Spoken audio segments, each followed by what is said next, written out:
Welcome back, Royalty. We are in the last week of our Focus series, and I hope that you have enjoyed it just as much as I have. I hope that you have been able to get out of it just as much as I have, and as much as God intended for you to receive from this series.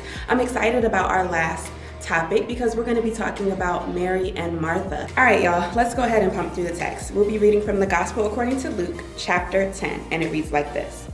As Jesus and his disciples were on their way, he came to a village where a woman named Martha opened her home to him. She had a sister called Mary, who sat at the Lord's feet listening to what he said. But Martha was distracted by all the preparations that had to be made. She came to him and asked, "Lord, don't you care that my sister has left me to do the work by myself? Tell her to help me." "Martha, Martha," the Lord answered, "you are worried and upset about many things, but few things are needed, or indeed only one. Mary has chosen what is better, and it will not be taken away from her." So we've talked about a lot of things over these last couple of weeks of the first month in the new year. And over the course of this series, we've been able to unpack so many different things, like why it's so important to tune out the haters, and why it's so important to act like it's done, and why it's so important to not allow the weight of what it is that we want to accomplish to overwhelm us, but that we focus on instead just doing the next right thing, just taking the next right step in the direction that God is calling you to go. And today I want us to talk about making sure that we're focused on the right things as we embark on all of our New Year's resolutions. And hopefully you haven't given up on yours just yet. Hopefully you were able to find something to fast from, and hopefully you were able to just kind of reestablish what it was that you wanted to focus on this year. But I don't want us to forget the number one thing that we ought to be focusing on, and that is our God. In our text, we have literally the perfect example of this. We have Mary and Martha, who both were aware that Jesus was coming by to visit. Jesus was coming through, and so they were getting ready. Martha chose to get ready for Jesus to come. But the mistake that she made was that once Jesus arrived, she didn't stop what she was doing. She kept prepping, she kept preparing, she kept getting ready for someone who was already there, for Jesus who was already there. And Mary, what did she do instead? She was at his feet. She was getting wisdom. She was listening. She was learning, and she was growing. And as you can see in the text, Martha got upset. And you know what? If I was Martha, I'm not even gonna hold you, I would be upset too. Because here I am, I'm cleaning up all these dishes, I'm putting out the good plates, the good china, you know what I'm saying? I got the table looking real nice, and you just sitting there over there, you just over there at his feet, not doing anything. Like, what are we doing, sis? Like, literally, sis, like, what are we doing? And I think that I understand that, and I think maybe some of you can understand that too. But Jesus checked her in like an instant. Jesus said, listen, you focused on the wrong things. You're focused on the wrong things.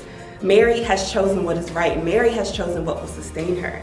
Mary has chosen what will grow her. You're still prepping, and I'm already present. And I think that it's so important for us to make sure that we don't make the mistake that Martha is making, that we don't make the mistake of getting so caught up in the otherness and getting so caught up in everything else that's going on that we miss out on the fact that Jesus is present, that God is present, and that God is present out of his love for us. You have to understand, it's one thing for someone to show up.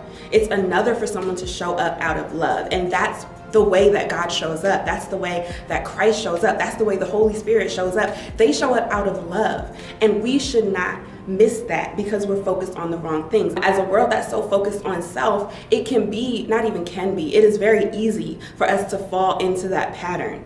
And for us to get so focused on what we can get from God, on the healing we can get from God because God heals, on the growth that we can get from God because God grows, that we miss out on the God that's doing that for us. And I don't want us to do that. I don't want us to go through this year focused on and working on things when really God just wants us to spend time with him.